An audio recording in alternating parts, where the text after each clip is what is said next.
फसाई मोदी का भारत बदनीयती पर मबनी प्रोपेगेंडे का सहारा लेकर पाकिस्तान और कश्मीरी अवाम की जदोजहद आज़ादी को बदनाम करने की मज़मूम कोशिशें कर रहा है और इसके लिए कोई भी शैतानी हरबा इख्तियार कर सकता है। भारत कोटली आज़ाद कश्मीर से ताल्लुक़ रखने वाले तबारुक हुसैन की गिरफ्तारी को बढ़ा चढ़ा कर पेश कर रहा है, जो हाल ही में गैर शऊरी तौर पर कंट्रोल लाइन अबूर कर गया था।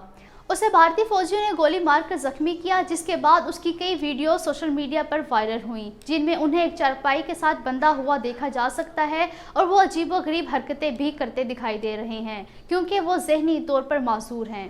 भारत अपने गोदी मीडिया के जरिए पाकिस्तान और तहरीक आज़ादी कश्मीर को बदनाम करने की सर तोड़ कोशिश कर रहा है। मोदी ने झूठी दास्तानों, मनगढ़ंत शवाहिद और जाली मुकाबलों के जरिए अपनी पाकिस्तान मुखालिफ मुहिम को अपनी ज़िंदगी का हिस्सा बनाया है।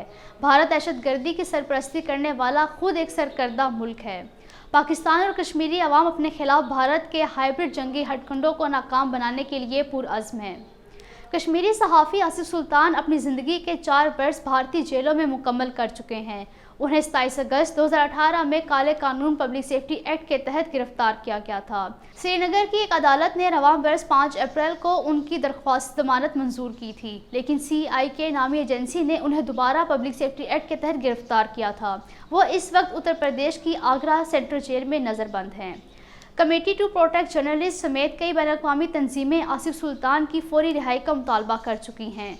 वो कश्मीर नरेटर नामी जरीदे के एडिटर थे। भारतीय शहर चंडीगढ़ में 12 बरस कबल तनाज़ा कश्मीर के बारे में मुनक्किदा एक सेमिनार के दौरान मीर वाइज उमर फारूक पर हमले में मुलव्वस साबिक मेयर आशा जायसवाल समेत तमाम 20 मुजरमों को एक मकामी अदालत ने बरी किया है।